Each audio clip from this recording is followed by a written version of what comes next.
Modal. Perkenalkan, nama saya Egi Aldina Damanik. Perkenalkan, nama saya Amsal Tegus Bolon. Perkenalkan, nama saya Lasna Rohana. Perkenalkan, nama saya Resna Ulin Bolan. Jutaan orang bahkan tidak menyadari bahwa mereka bisa menghasilkan 1 juta per hari. Mereka nih bisa menghasilkan 1 juta per hari nih. Kalau gini caranya, bisa cepat kaya. Aduh, kok kalah terus nih?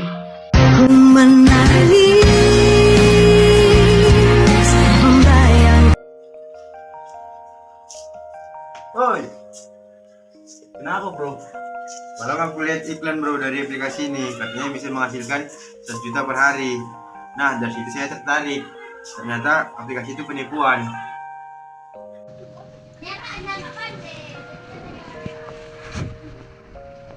Woi, kenapa? Ini nih Segi ketipu aplikasi pasaran. Olah, makanya investasi itu di pasar modal. Pasar modal itu apa ya? Pasar modal itu penghubung antara para investor dengan perusahaan maupun instansi pemerintah melalui perdagangan elektronik, melalui jangka panjang seperti obligasi, saham, dan lainnya. Oh, cara investasi di pasar modal bagaimana?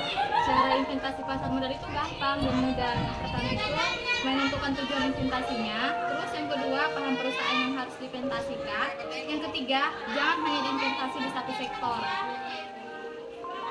Contoh pasar modal itu apa ya kira-kira?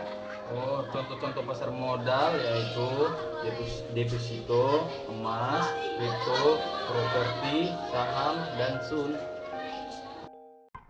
Untuk seterusnya aku akan investasi di pasar modal, tidak lagi di aplikasi-aplikasi pasaran itu. Iya. Sekian dari ceramah kami. Bye-bye. Pasar modal. Pasar modal menurut Kamus Besar Bahasa Indonesia adalah seluruh kegiatan yang mempertemukan penawaran dan permintaan dana yang memperjualbelikan surat berharga yang berjangka waktu lebih dari 1 tahun dan pusat keuangan, bank, dan firma yang meminjamkan uang. Fungsi pasar modal. 1. Sebagai sarana pedagang, usaha atau sarana perusahaan emiten untuk mendapatkan dana dan investor masyarakat. Yang kedua, sebagai sarana bagi masyarakat untuk berinvestasi pada instrumen keuangan. Ketiga, sebagai instrumen untuk meningkatkan pendanaan dalam rangka mendukung pembangunan berkelanjutan. Kelebihan dan kelemahan pasar modal. Kelebihan, yang pertama, sumber pendana bagi perusahaan. Yang kedua, indikator perkembangan ekonomi suatu negara. Yang ketiga, sarana investasi masyarakat untuk mendapatkan keuntungan. Kelemahan pasar modal yaitu, yang pertama, belum menyentuh segala lapisan masyarakat.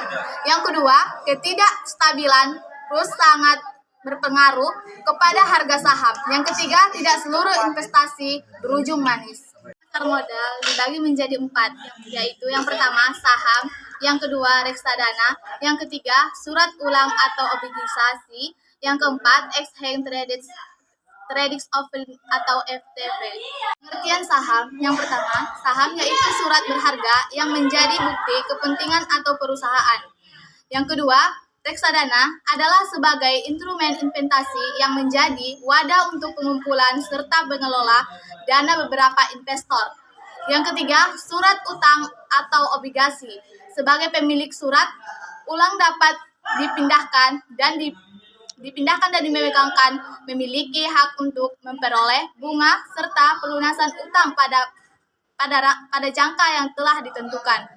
Yang keempat, Experience Traded Fund atau FTV, sama seperti reksadana dapat dikumpulkan secara kolektif, tetapi EFT bisa diperdagangkan di bursa efek, kayaknya saham DVT yaitu bentuk turunan dari saham.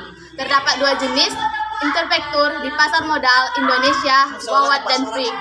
Cara investasi di pasar modal. Yang pertama, menentukan tujuan investasi. Yang kedua, paham perusahaan yang harus diperinvestasikan. Yang ketiga, jangan hanya investasi di satu sektor.